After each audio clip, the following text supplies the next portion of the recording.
So the benefit to Rock Financial is that with these alternative lending options, we realized that we had to offer more than one style of financing if we wanted to be successful in servicing a wide range of small business clients. This is why we have put together a marketplace of multiple financing products that we are able to offer to our small business clients and manage those relationships so they don't have to.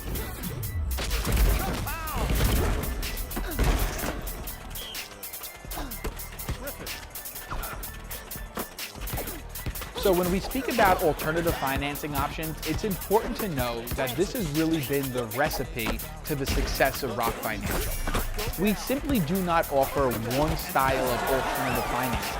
When the bank says no, we identified very quickly that we need to offer a full suite of financing products that we could offer back to our small business clients so we could increase the probability of getting them approved and ultimately the funding that they need to grow their business.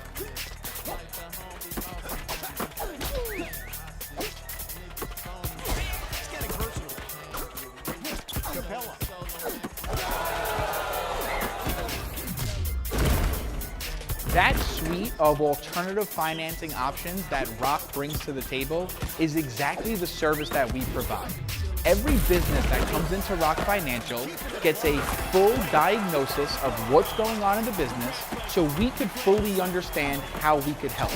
From there, we match every business owner that applies with us to the correct lender for them to get them the best offer that they could possibly get for their small business.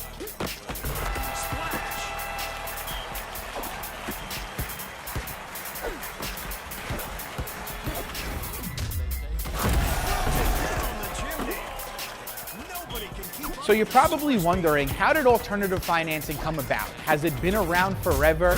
Has the banks always been strict? And the truth is, one part, yes, the banks have always been extremely strict.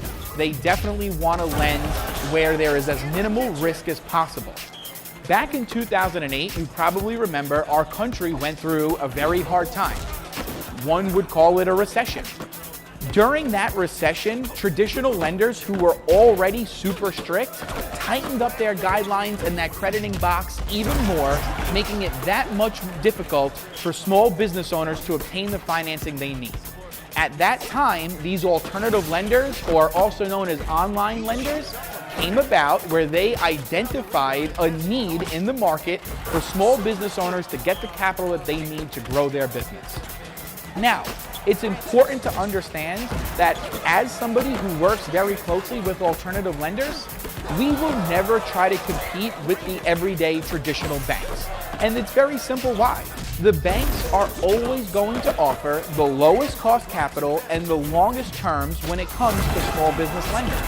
But what we understand is that most businesses are not able to obtain that capital that they need through traditional lenders.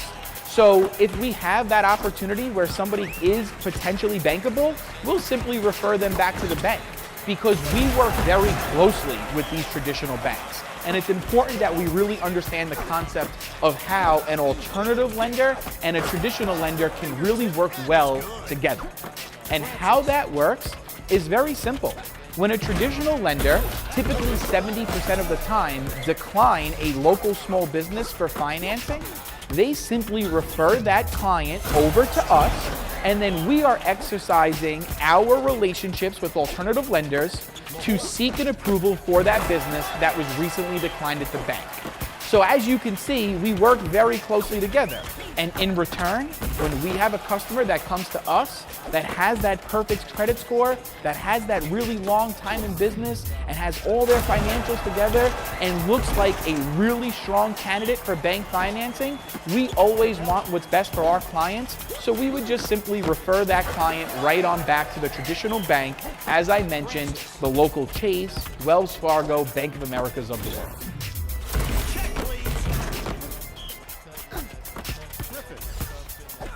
So one of the products in that marketplace is SBA lending. You've probably heard of it. It's a popular form of financing for small business owners to obtain. The reason why you don't hear about it more is because of the process in order to get approved is very strict, and you would need a very strong credit score in order to be approved for SBA lending. The good news with SBA lending is that we have direct relationships with SBA lenders that are able to service our clients and get them the SBA funding that they need. A few key things to know about SBA funding is that the loans are insured by the U.S. government, which allows the banks to offer them as a prime rate and multi-year terms, sometimes on 5 or 10-year terms. The reasons why a business owner could benefit from an SBA loan, aside from the super low cost or the long term, is because of the use of the funds. And what I mean by use of funds is that SBA loans will allow you to purchase an existing business, to allow you to purchase the building in which you're currently operating your business out of, maybe you're leasing it. It will also allow you to start up a brand new business. These are a few key components as why you would benefit from taking an SBA loan. So I just covered some of the different products that we offer through our marketplace. The main concept that you want to take away from this is that we are no one-trick pony. We identified a long time ago that if we're going to win and we're going to meet the needs of our business owner clients, we're going to have to offer them an array of products to fill their needs, because no two businesses are alike. They're all facing different challenges, and depending on the unique scenario that we're facing, it could take any one of these financing products that I've mentioned in order to fill that client's need and get them the funding that they need for their business.